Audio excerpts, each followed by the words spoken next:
เลย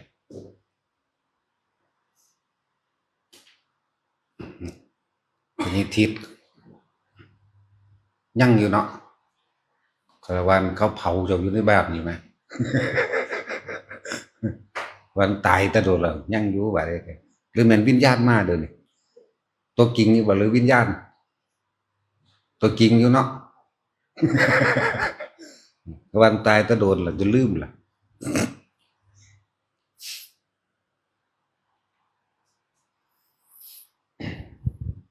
นี่เท่านั้นแหละใครก็ดีเกิดมาหากินซ้ำตายสิไปมีอีหยังส่วนผู้มาปฏิบัติธรรมหนักภาวนาทั้งหลายจับหลักให้มันถืออย่านี้จากหลักอย่านี้จากฐานที่ตั้งให้จิตหลักมันกับสติปัฏฐานสี่นั่นแหละกายเวทนาจิตจิตเวทนากายร่วมกันเป็นหนึ่งทำความรู้สึกให้ตั้งอยู่ในฐานนั่นแหละตั้งอยู่ในฐานที่ตั้งให้จิตจิตกับผู้รู้กับจิตกันเดียวกันคือความรู้สึกตัวเอาง่ายๆต่อภาษาเฮาเลยเอาความรู้สึกตัวไว้ในกายอย่างนี้ออกจากดีเน้นย้ำเอาเลยถ้าผู้ใดทำความรู้สึกอยู่ในกายใดโดยหนึ่งลมหายใจหรือความรู้สึกเป็นอาการปีติปราโมทย์เกิดขึ้นอยู่ในจุดใดจุดหนึ่งของกายซึ่งพวกเขาแนะนำกันว่าให้ตั้งไว้ตรงกลางหน้าผากสักก้อนแล้วก็ค่อยรู้สึกกับมันบ่า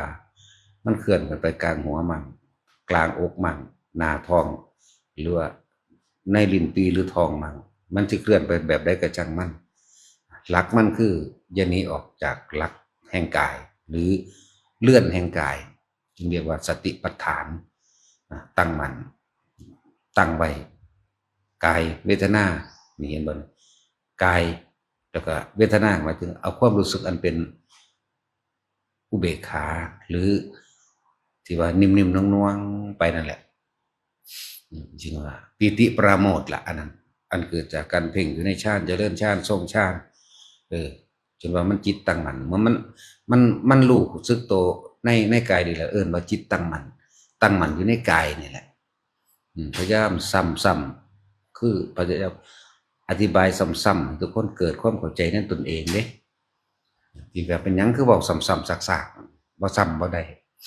พอเข้าไปคิดหาแต่ทางนอกโพดทำความรู้สึกอยู่ในกายแล้วว่ากายในกายหมายถึงเอาลมหายใจเป็นเบื้องต้นพื้นฐานซะก่อน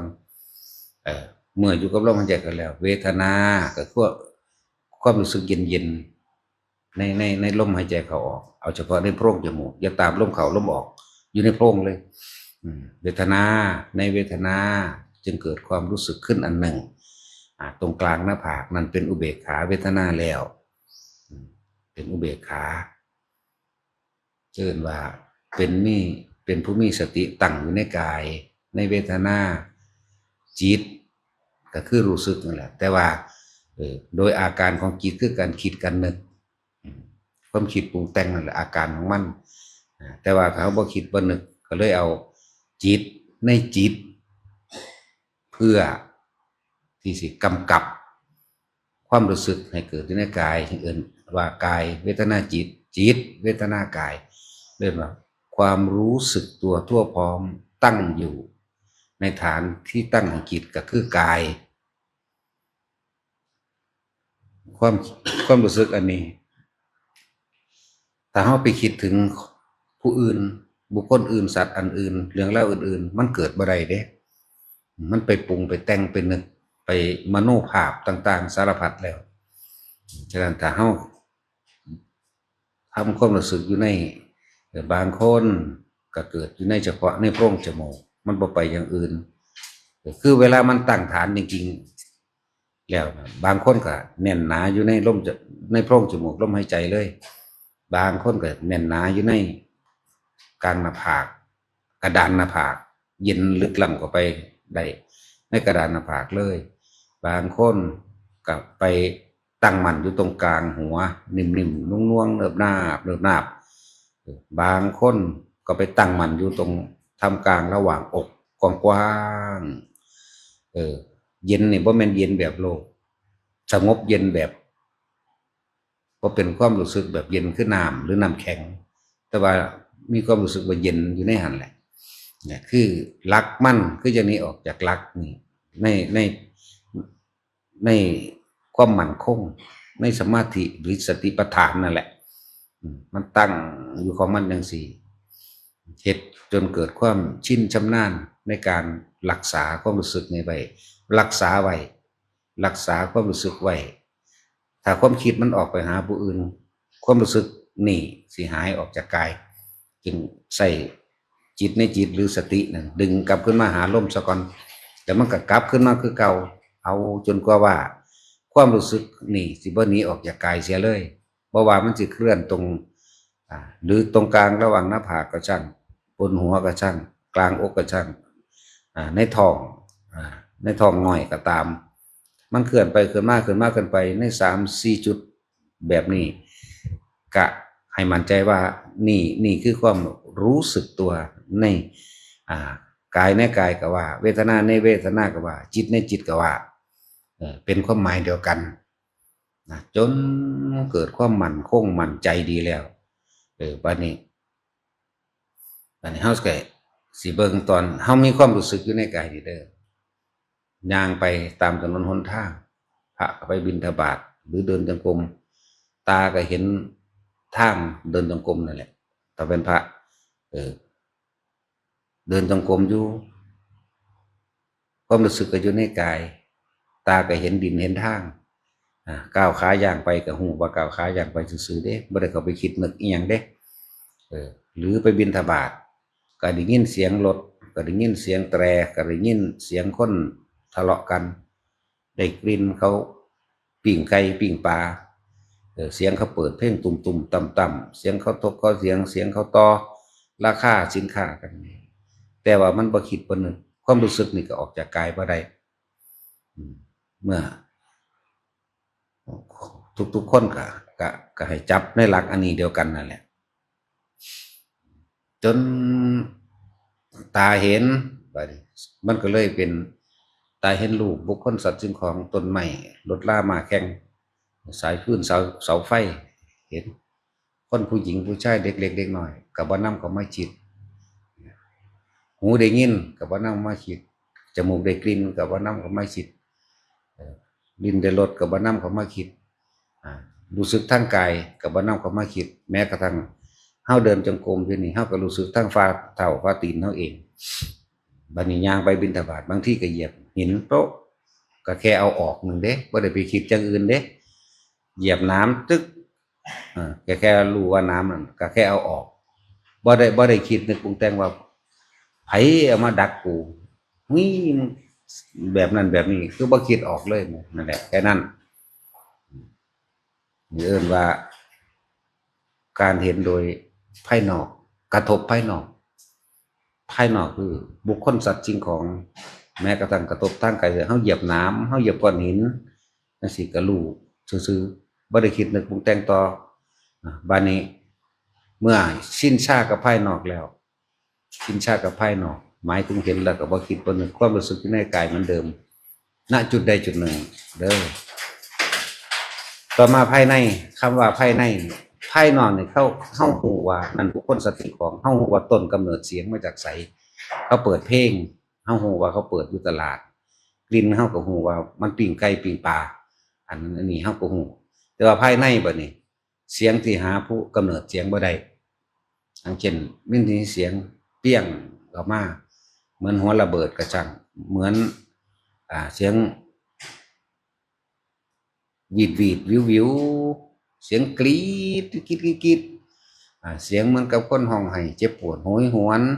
เสียงหัวเราะคิกแคกนี่คือภายในหมายถึงมันหาเจ้าของเสียงบ่ได้บัดให้เทียบเสมอเหมือนกันกับเสียงภายนอกหมายถึงได้ยินเขาเปิดเพลงหูรู้ว่ามันเปิดเพลงมาจากตู้ลำโพงอันนั้นนี่ก็เหมือนกันกับหูแต่ว่ามันเป็นเสียงซื่อสิเสียงยังไงบ่ต้องไปหาเจ้าของเสียงบ่ต้องไปหาว่าเกิดขึ้นจากหยังบ่ต้องไปหาบ่ต้องไปคิดหาเสียงก็ได้ยินว่าเสียงสะบัดปั้วปะ เสียงลมเสียงฟ้ามันบางที่มันเหมือนกับฟ้าห้องฟ้าพาเหมือนฝนตกแต่ว่าในฤดูกาลนั้นเป็นฤดูหนาวบ่มีฝนขาดเบิดแล้วจังซี่ก็บ่ต้องไปปรุงแต่งอีหยังก็เพราะว่าเฮาฝึกจากนอกล่ะบัดนี้ในมันก็ให้มันเป็นแบบเดียวกันนะเป็นมีแบบเดียวกันเท่านั้น เสียงรูปไปเห็นอย่างเช่นเฮาเห็นปรากฏนิมิตเห็นพระพุทธเจ้าเห็นวิมานต่างๆวิมานสวยงามต่างๆเห็นเทวดาเห็นผีพวกรูปร่างท่าทางน่าเกลียดน่ากลัวเป็นสวยงามกลิ่นหอมที่บ่เคยมีกลิ่นในโลกนี่มันกะให้มันเสมอกันเลื่อนว่าบ่ว่าภายนอกบ่ว่าภายในแค่รู้ซื่อๆได้ป่ะอยู่จังซี่จะละเอียดเข้าไปก็นั้นยิ่งมีอีกต่อมาความคิดที่แทรกที่ซ้อนในเมื่อเฮาบ่นำสิ่งหลายทั้งหลายเหล่านั้นเฮาสิเห็นความคิดเฮาเองเด้ในความคิดนี่ก็ช่างมันจิตมันมีหน้าที่คิดสะสมอย่างต่างๆมารวมกันในจิตเบิดแหละทีนี้เฮาเอาความรู้สึกตัวนี่เป็นตัวรับประกันตัวเองแม้นความคิดจะเกิดขึ้นบ่ต้องห้ามมันหลายคนสิห้ามความคิดถ้าคิดดีมันก็เพิ่นไปนำมันแต่ถ้าคิดเลวมักอยากห้ามมันแต่ก็เป็นธรรมดาคนเป็นใหม่10 ครั้ง20 ครั้งก็ยังห้ามก็ยังคุมมันอยู่ทำความเข้าใจอยู่อันหนึ่งความรู้สึกตัวอยู่ในกายนี่บางคนนวงๆหรือว่าโล่งๆว่างๆโปร่งๆอยู่ต่ำกลางอกบางคนกลางหัวกลางหน้าผากความคิดจะคิดไปก็ต้องห้ามปล่อยเลยปล่อยมันคิดไปเลยแต่เฮาความรู้สึกที่ได้มารับประกันตัวเองไว้แม้มันคิดแล้วความรู้สึกอันเป็นความพอใจและไม่พอใจเนี่ยอารมณ์พอใจแล้วพอใจเกิดไม่ได้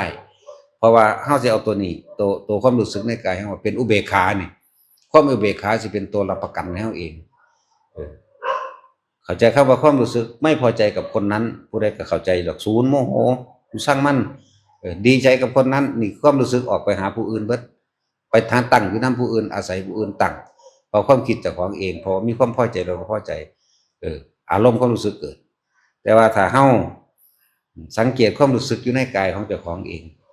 ความรู้สึกนี่ไม่หายออกจากกายนี่นิ่มๆนวลๆนี่ล่ะอันนิ่มๆนวลกลางหน้าผากกลางหัวอันโล่งๆโปร่งๆอยู่ในนี่ความคิดมันสิคิดไปนั่นใดปล่อยมันเลยบ่ต้องห้ามมันนี่คือตัวรับประกันตัวเองอารมณ์ความรู้สึกพอใจและไม่พอใจเกิดขึ้นมาได้สิ่งที่เฮาเห็นว่ามันว่างแบบใดว่างปราศจากความคิดนึกทั้งที่มีความคิดคือเฮาบ่บังคับมันเฮาสิบ่บังคับมัน เฮาสิรู้อยู่กับมันเฉยๆเพิ่นจึงบอกว่าความคิดนั้นถูกรู้แม้กระทั่งร่างกายนี่ก็ถูกรู้เหมือนกันเหมือนมีอยู่3อย่างเลยผู้รู้อยู่ต่างหากแต่ว่าเป็นรู้